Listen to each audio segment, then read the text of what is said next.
What is up, YouTube? This is Magneon, and today I'm going to be showing you guys how to make synthwave inside of Logic Pro. Here's the track we're going to be breaking down today.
Alright, so yeah, to address the elephant in the room, I'm using Logic for this video. I know I was using Cubase in my last one, but I hope nobody really minds. I mean, I don't really think anybody truly cares, but I do like Logic a lot, and I really like the mixing capabilities in it. I've been kind of fed up with Ableton, so I'm trying different options. I'm not going to go rambling on why I'm on Logic or anything, but just wanted to address that before we delve into anything. So yeah, this is the project we're going to be breaking down today. I've been working on this all weekend, and I'm quite happy with it. It still has some work to be done to finish it into a full song, but I thought that this would be a good track to do a breakdown of because I've been wanting to do just kind of like a proper synthwave tutorial for a while now. So yeah, without wasting any more time, let's delve right into this. So starting off with the drums.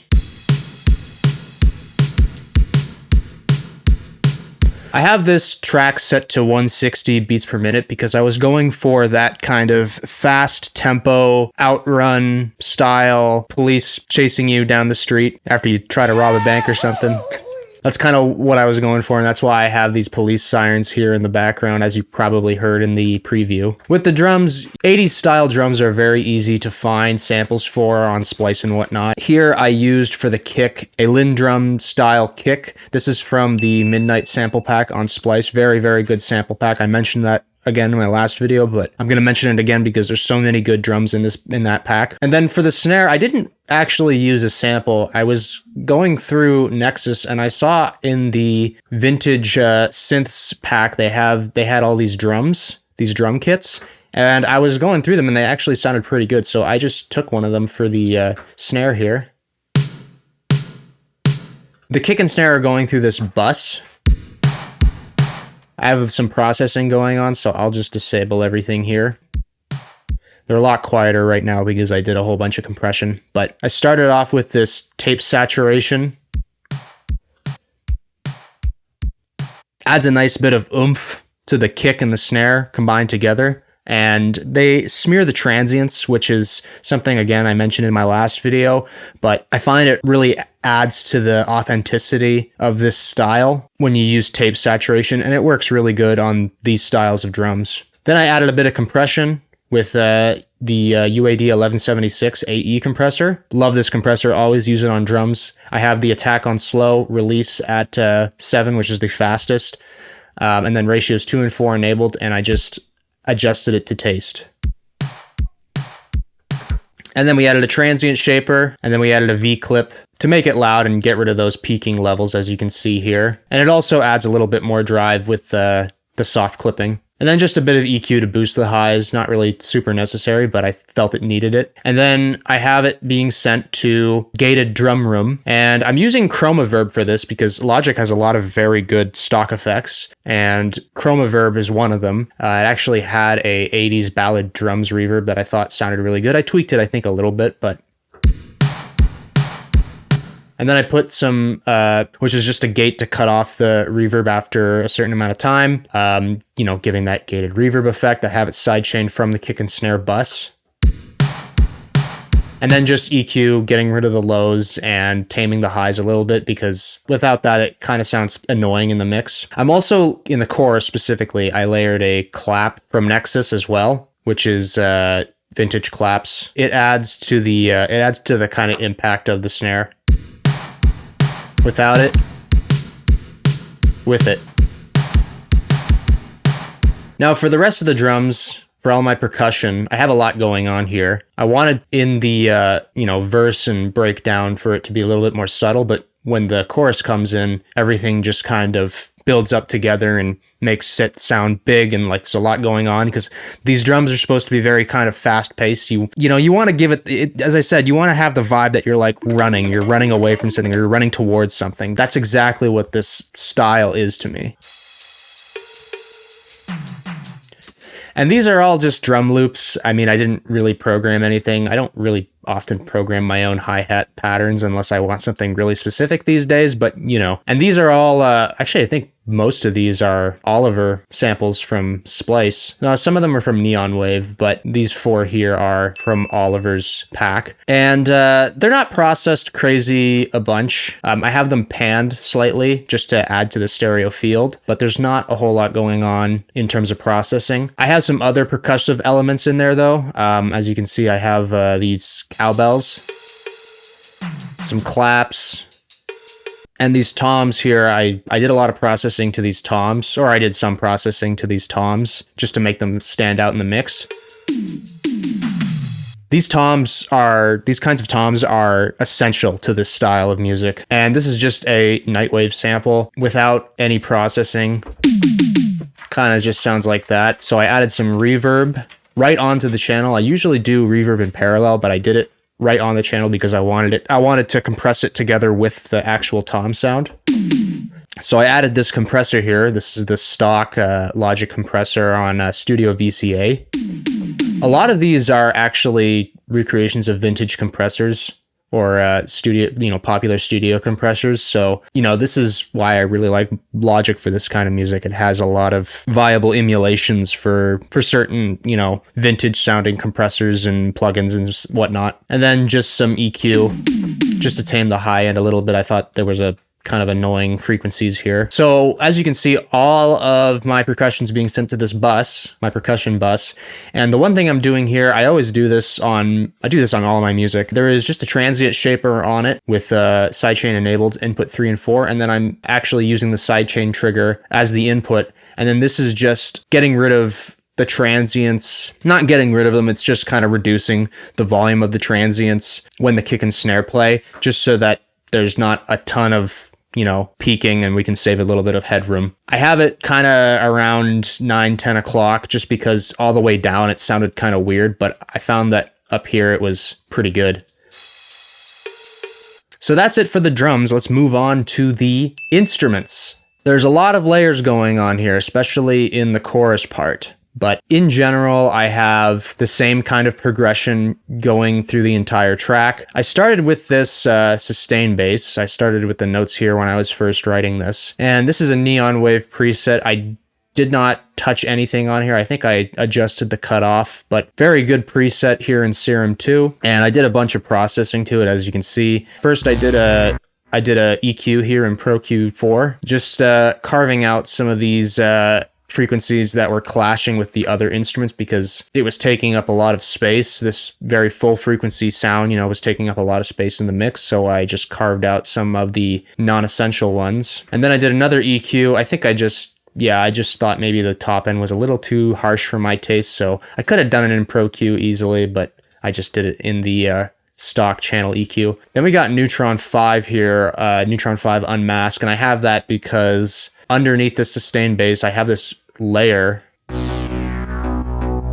which is just kind of like adding to the rhythm, which I think sounded cool. And this is a lifesaver plugin. I mean, there's also another plugin that you can get that's very similar to this. I think is probably less expensive, called Track Spacer. So I'd recommend that probably, but there's a ton of different plugins that can do things like this. You can even do it, I think, with free plugins that are out there, but this one's spectral, so it reacts very quickly on, you know, every individual frequency, which just makes it perfect. And then I have Kilohertz Compactor.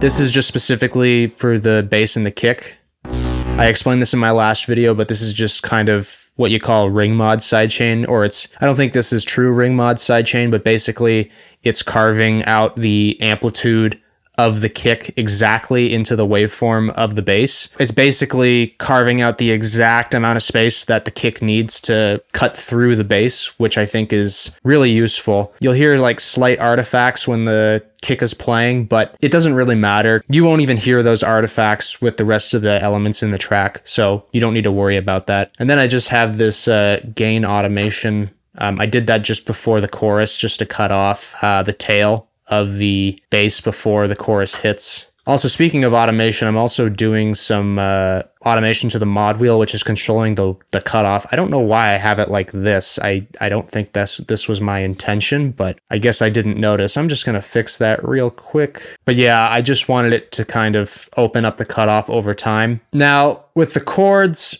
I have a few layers going on here. First of all, we got our DX7 keys. This is the electric keyboard sound of the 80s, MK80EP from Roland's Analogy. Beautiful, beautiful sound. And while we're talking about the chords, I'll show you guys the music theory behind it. As I said, when I first started this track, I started with the bass notes, and then I did these notes on top that I thought kind of contrasted well with the bass, and then the rest of these chords are basically the emotion. That's kind of the way I think about chord progressions these days, is I listen to the bottom notes and the top notes, figure out what sounds good, and then everything else in between is just what creates emotion, and you can experiment however you please. If you think about it that way, I find chord progressions get a lot easier to write. So yeah, I have this chord progression playing throughout the chorus like this. And I have this, Logic has this really awesome MIDI transform feature called Humanize, which I used on this just to make it sound a little more realistic and not super static. I think it worked for this electric piano sound. The rest of the chords here are basically the same thing, but they don't have that humanized MIDI like earlier. This here is just a Aspire preset here, American Obesity. I think it's a funny name, but it's a really cool preset. I don't know where this is from. I mean, it's from Splice, but I don't know what pack it's from, but I'm sure you could find it if you look up this name. And these are just the same chords, as I said, but they're pitched an octave up, and they only play like this in the chorus here. And then this is the kind of main brass that I have playing throughout the track. And this is the Oberheim brass. This preset, Don't Jump, is awesome. I love this preset. I think the only thing I tweaked to this was just put the attack up a bit, so it kind of has that, you know, swelly feel at the beginning of the chords. Now, I also have this guitar, and I find guitar is pretty important for this style of music. I mean, you can argue with me on that, but the guitar here, I think, adds to the atmosphere and mood of the track. Just a nice kind of ambient sounding guitar in the background. Speaking of guitar, you'll also hear the guitar chug and the guitar lead I have here playing over top in the chorus. My guitars are usually done by this plugin, Ample Guitar Semi-Hollow. Very, very realistic guitar plug. I cannot recommend this company enough, and they have way more than just, you know, one kind of guitar. They have a ton of different guitar plugins. I wrote this melody here, and then I used, I did a whole bunch of processing here, as you can see.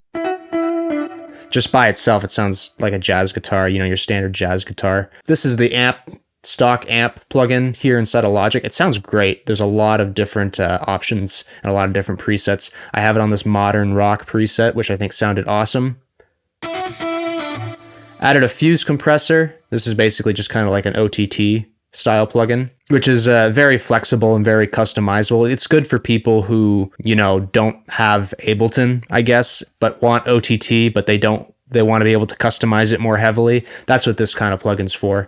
And that's just kind of making the leads sound sharper and brighter in the mix. Added some soothe, kind of just to level off the resonances. And then we're doing retro chorus, add some width, a EQ just to cut off the lows, and then a compressor to get everything sounding nice and level. For this guitar chug, I'm also using, actually no, I'm not using Ample Guitar. I'm using a Kontakt library here.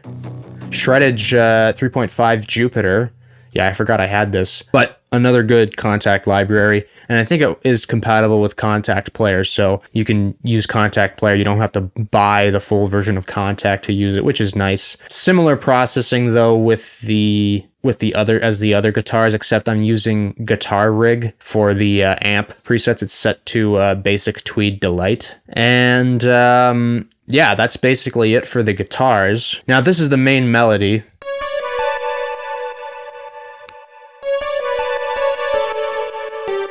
Very dreamy sounding melody, perfect for this style. I have a few layers going on in here. So this first layer here is a Juno preset, the Roland Juno 60 plugin. Sounds really nice and dreamy, just what I wanted. And then I added this layer here. This is a Decatcher preset, which is a 80s Kontakt library. If it loads, I can show it to you. Kontakt takes forever to load. There we go. And this is just kind of like a plucky bell, which this is another kind of 80s sound I hear a lot. It's very simple, but it really adds to the nice kind of percussive layer almost to the main synth melody here. And then I have one more layer. This is only in the chorus I have this layer. Kind of subtle, but this is the D50 stack here. It's a bell pad inside of Zenology. Yeah, it's an octave up, and it just kind of adds a nice sparkly texture on top of everything. And then, yeah, that's going into this melody bus here, doing some compression, doing some cluster delay, this is just as a dimension expander preset, which adds to the width. And then some soothe, just to get rid of the harsh top end. What is it, Milo?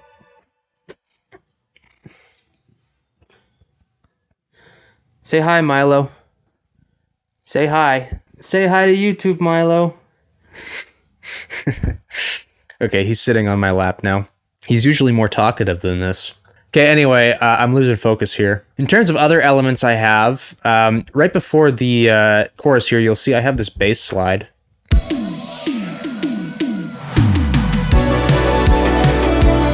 Which is just a sample I got off Splice here. It's just a bass guitar.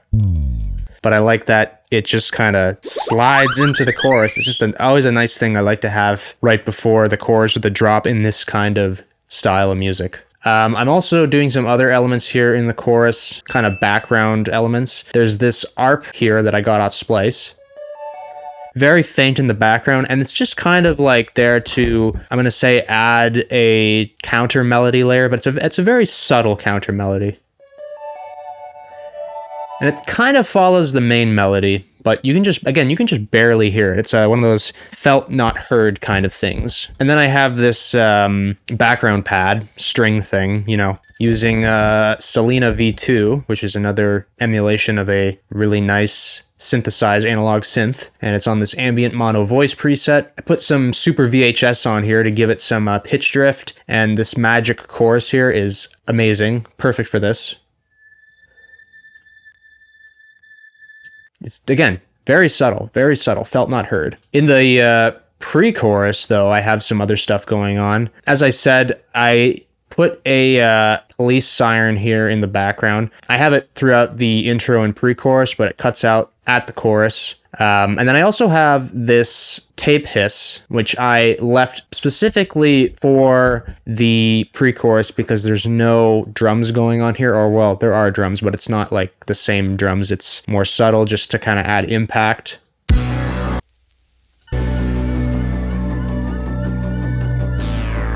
And yeah, the tape hiss just is there to make it sound retro. Retro, you gotta make it sound retro. That's the whole point of this genre, is retro.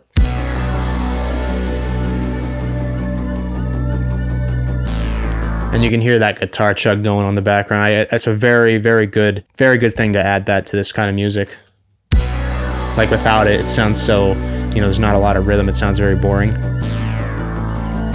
Adds to the rhythm, adds to the kind of tension of the pre-chorus.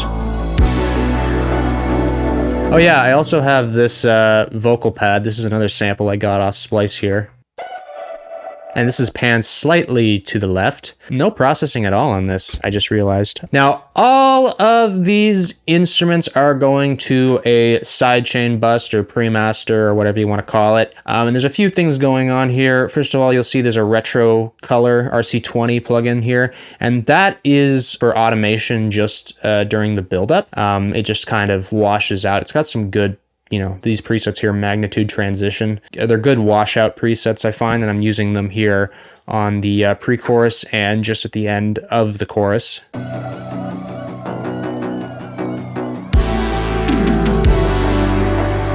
But I don't have them going too high because I find the contrast between, you know, got to 100% and all the way back down to 0, it sounded weird. So I just kind of have it going to, you know, 47%, which is kind of subtle, but it does help with the buildup. And then we have Neutron 5 here. It's got a preset called All-Purpose Mixing Bus. And it's the main reason why I have this is because I have a sculptor on here with the Add Fullness preset on, and I just kind of adjusted it a little bit. I don't want too much of it, otherwise it would make it sound way too bright and bloated at the same time. I didn't like it, so I have it dialed back, but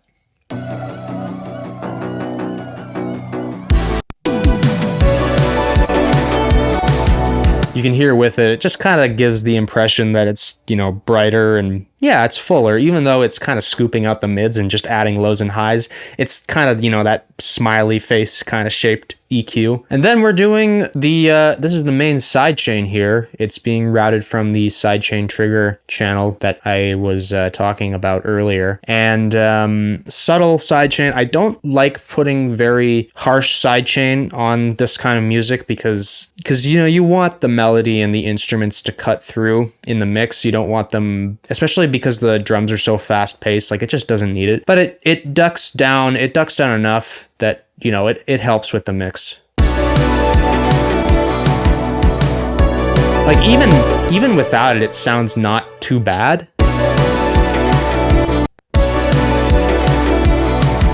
But I do think it helps slightly, and it's a very short sidechain. So yeah, that'll do it for today's video. I hope you guys learned something new. If you did, please let me know in the comments. If you have any questions, you can send me a DM on Instagram, or you can leave a comment, whatever you prefer, and I'll try to answer it best as I can. And if you have any more requests for future tutorials, let me know in the comments again. And otherwise, thank you all very much for watching, and we'll see you in the next video. Peace out.